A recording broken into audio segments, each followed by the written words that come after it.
Mainit na usapin tungkol sa My Chris nagkabukingan na, bago ang lahat magandang araw mga kalingap.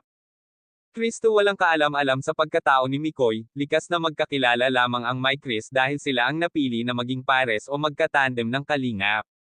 Hindi pa lubos na kilala ang isa't isa, may mga bagay pa na hindi nila alam, tungkol sa kani-kanilang sarili, at sa mga naging nakaraan nito.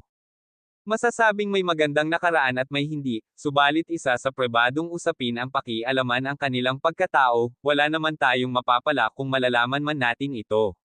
Si Kriste dati ay hindi na mawawala sa kanya ang pagiging madaldal sa kanyang mga nagiging close kahit noon pa ay ganun na rin siya, at syempre may karanasan na rin ito ma-in love, o magkaroon ng paghanga sa tao, kasi sa mga kinikilos nito ay mukhang natutuwa naman si Kriste kapag may taong nagkakagusto sa kanya.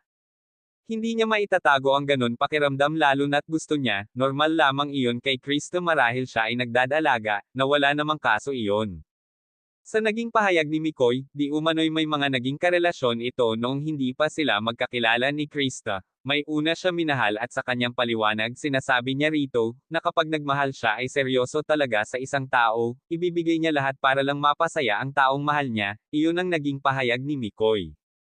At binanggit nga roon na wala sa edad ang pagmamahal, ano kaya ang ibig sabihin ni Mikoy? May pahiwatig ba o may pinaparinggan lang, baka nagbibigay ng sign sa taong gusto niya, ano naman kaya ang naramdaman ni Kristo nung marinig niya ang mga sinabi ni Mikoy?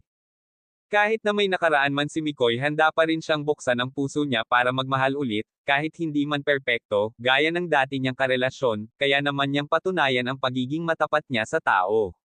Hindi akalain ni Kriste na may ginawang senaryo pala si Mikoy, na kahit ilang babae ang dumaan sa kanya, hindi na maaalis ang pagiging tapat niya sa taong karelasyon niya, iyan ang sinabi ni Mikoy, siya mismo lamang ang nakakaalam kung ano ang katotohanan sa kanyang nakaraan at sana hindi natin panghimasukan kung ano man ang kanyang nakaraan. Maraming salamat, pakisuportahan po ang aking channel at sa lahat ng bumubuo ng Kalingap.